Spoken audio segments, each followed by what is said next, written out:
इस वीडियो में हम देखेंगे जर्नी ऑफ शेयर। मतलब जो शेयर हम खरीदते बेचते हैं वो हमारे पास कहाँ कहाँ से गुजर के आता है। इसकी शुरुआत होती है ब्रोकर से। यह कुछ जाने माने ब्रोकर के नाम आपकी स्क्रीन पर। अगर आपको धन, जीरोधा, फायर्स और शून्य ब्रोकर का अकाउंट खोलना है तो हमारे डिस्क्रिप्शन में लिंक है। तो ब्रोकर क्या होता है? स्टॉक ब्रोकर एक कॉर्पोरेट एंटिटी होती है जो स्टॉक एक्सचेंज के यहाँ रजिस्टर्ड होती है एज अ ट्रेडिंग मेंबर। उसके पास स्टॉक ब्रोकिंग का लाइसेंस होता है, सेबी के गाइडलाइंस फॉलो करती है और इन्वेस्टर को सिक्योरिटीज बाय सेल करनी देती है और ऑर्डर्स को ऑनलाइन वाया वेब और मोबाइल ऐप के द्वारा प्लेस की जा सकती है। ब्रोकर हमें सर्विसेज देता है, वो है एक्सेस टू मार्केट। मतलब हमें ट्रांजैक्शन करने देता है बाय सेल सिक्योरिटीज की। ट्रेडिंग के लिए मार्जिन्स देता है। अगर हमें कॉल से ट्रेडिंग करना है तो वो भी सपोर्ट करता है। हमारे ट्रांजैक्शन के लिए कॉन्ट्रैक्ट नोट्स इशू करता है। फंड ट्रांसफर की फैसिलिटी देता है अपने ट्रेडिंग और बैंक अकाउंट के बीच में। हमें बैक ऑफिस की लॉगिन्स प्रोवाइड करता है जिसमें हम अकाउंट की समरी देख सकते हैं और इन सारी सर्विसेज के लिए वो अपने लिए एक ब्रोकिंग फी लेता है जिसे ब्रोकरेज चार्ज कहते हैं। और सभी ब्रोकर के अपने अपने चार्ज अलग रहते हैं, तो हमें एक बैलेंस ढूंढना पड़ेगा सर्विसेज और ब्रोकरेज चार्ज जो हमें एक्सेप्ट है। सभी ब्रोकर्स के यहाँ ब्रोकरेज कैलकुलेटर रहता है। जैसे जीरोधा का ब्रोकरेज कैलकुलेटर में हमें intraday equity, delivery equity, FNO futures, FNO options, currency, commodities की ब्रोकरेज चार्ज देखने को मिलती है। तो चलिए चलते हैं जीरोधा के वेब ऐप में जिसका नाम है काइट। तो लॉगिन करने पर ये स्क्रीन हमें देखने को मिलती है और यहाँ पर लेफ्ट साइड में हमें मार्केट वॉच देखने को मिलता है जिसमें कुछ शेयर्स के नाम लिस्ट में है।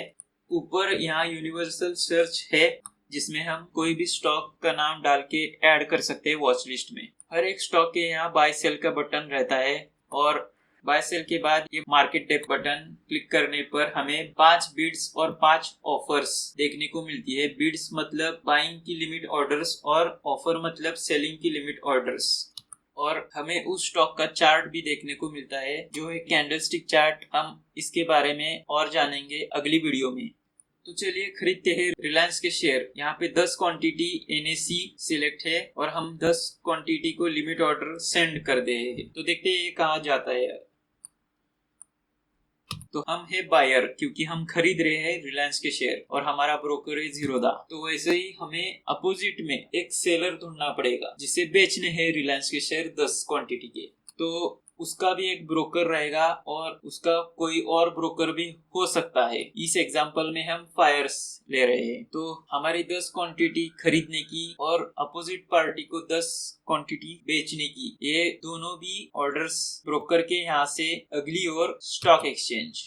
तो इंडिया में 2 मेन स्टॉक एक्सचेंज है। एक है एनएसी जिसे कहते हैं नेशनल स्टॉक एक्सचेंज, दूसरा है बीएसई यानी बॉम्बे स्टॉक एक्सचेंज। इन 2 एक्सचेंज के अलावा भी रीजनल स्टॉक एक्सचेंज जैसे बेंगलोर स्टॉक एक्सचेंज और मद्रास स्टॉक एक्सचेंज थे जो अब फेज्ड आउट हो चुके हैं 2016 के बाद। बाय और सेल के ऑर्डर्स प्लेस किए जाते हैं और वो स्टॉक एक्सचेंज में मैच किए जाते हैं, इसीलिए उसका नाम स्टॉक एक्सचेंज रहता है। बिड्स की फ्लो आती है, ऑफर्स के फ्लो आती है और जैसे हमने मार्केट डेप्थ में देखा था हमारे रिलायंस के शेयर उसके करस्पॉन्डिंग ऑफर्स के साथ मैच किए जाते हैं और वो हमें रिलायंस के शेयर मिल जाते हैं। तो स्टॉक एक्सचेंज पे ऑर्डर्स मैच हो जाती है। तो जब ये ऑर्डर मैच होती है तो और एक एंटिटी होती है जो है clearing corporation. Clearing corporation India में 2 है। एक एनएसी की एनएसी क्लियरिंग लिमिटेड जिसे national securities clearing corporation limited भी कहते हैं और इंडियन क्लियरिंग कॉर्पोरेशन लिमिटेड जो बीएसई की है। क्लियरिंग कॉर्पोरेशन का फंक्शन ये रहता है कि हमें जो शेयर्स खरीदने थे तो हमारे से पैसे डेबिट हो जाए और जिसके यहाँ से शेयर खरीद रहे हैं वहां से शेयर्स क्रेडिट हो जाए। सो कोई भी बायर या सेलर अपने ट्रांजैक्शन में डिफॉल्ट ना हो जाए। तो क्लियरिंग कॉर्पोरेशन स्टॉक एक्सचेंज में कनेक्ट रहती है और पैसा हमारे जीरोधा ब्रोकर से कट हो जाएगा।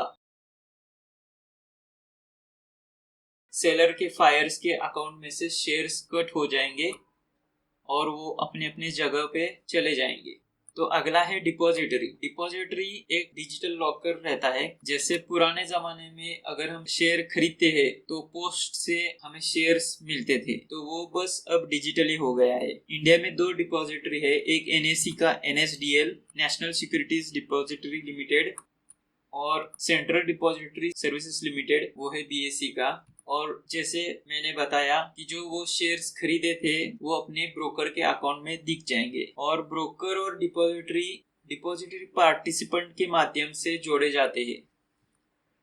तो जो वो शेयर सेलर के यहाँ से हमारे ओर आए थे वो डिजिटली हमें अपने टर्मिनल में दिख जाएंगे और डिपॉजिटरी पार्टिसिपेंट के माध्यम से डिपॉजिटरी और ब्रोकर जुड़े रहते हैं। अगला है बैंक्स। बैंक्स एक स्ट्रेट फॉरवर्ड रोल प्ले करते हैं इस पूरे मार्केट में। वो हमें बैंक अकाउंट और ट्रेडिंग अकाउंट में से फंड ट्रांसफर के लिए फैसिलिटी देती है। हम अपने ब्रोकर के यहाँ दूसरे नाम की बैंक अकाउंट नहीं जोड़ सकते। हम अपने ब्रोकर अकाउंट पे मल्टीपल बैंक अकाउंट्स जोड़ सकते हैं। ज़ीरोधा में एक प्राइमरी बैंक अकाउंट और 2 सेकेंडरी बैंक अकाउंट रहते हैं। हम सभी बैंक अकाउंट में से फंड्स ऐड कर सकते हैं, पर विड्रॉल से प्राइमरी बैंक में होती है। वैसे ही डिविडेंड पेमेंट और बायबैक से पैसा हमारे प्राइमरी बैंक अकाउंट में जमा हो जाता है। Primary bank account trading account और डिपॉजिटरी से कनेक्टेड रहती है। अगला है सेबी यानी कि securities and exchange board of India. SEBI एक फाइनेंशियल रेगुलेटर रहता है एंटायर मार्केट के लिए, जिसमें सभी पार्टिसिपेंट्स यानी कि broker, exchange, clearing corporation, depository ये सभी रेगुलेटेड रहते हैं सेबी के साथ। सेबी के ऑब्जेक्टिव्स रहते हैं कि वो स्टॉक एक्सचेंज का डेवलपमेंट प्रमोट करे, रिटेल इन्वेस्टर को प्रोटेक्ट करे और मार्केट पार्टिसिपेंट्स और फाइनेंशियल इंटरमीडिएट्स की एक्टिविटीज को रेगुलेट कर सके। तो सभी buyer, broker, depository participant, seller, stock exchange, clearing corporation, depository ये सभी सेबी के अंडर आता है। और सेबी जनरली इंश्योर करता है कि स्टॉक एक्सचेंज यानी कि BSE और NSE अपना बिजनेस फेयरली कंडक्ट करे, स्टॉक ब्रोकर और सब ब्रोकर भी अपना बिजनेस फेयरली कंडक्ट करे, पार्टिसिपेंट किसी अनफेयर प्रैक्टिस में ना इन्वॉल्व रहे, कॉर्पोरेट अपने फायदे के लिए मार्केट को ना इस्तेमाल कर सके। एग्जांपल है सत्यम कंप्यूटर्स। स्मॉल रिटेल इन्वेस्टर के इंटरेस्ट प्रोटेक्टेड रहे, लार्ज इन्वेस्टर अपना ह्यूज कैश पाइल लेके मार्केट को मैनिपुलेट ना कर सके और ओवरऑल डेवलपमेंट मार्केट का देखते हैं। ये सभी रूल्स एंड रेगुलेशन सेबी के द्वारा ड्राफ्टेड है और एनफोर्स किए जाते हैं। अगले वीडियो में हम देखेंगे मार्केट पार्टिसिपेंट्स। अगर ये वीडियो पसंद आया तो लाइक कीजिए और कमेंट में बताइए क्या पसंद आया या फिर और कौन से ट्रेडिंग के वीडियोस आगे आप देखना पसंद करेंगे। और वायस ट्रेडिंग कोच को सब्सक्राइब कीजिए और नोटिफिकेशन बेल को टर्न ऑन कीजिए ताकि हमारे अगले वीडियोस के बारे में आप नोटिफाई हो।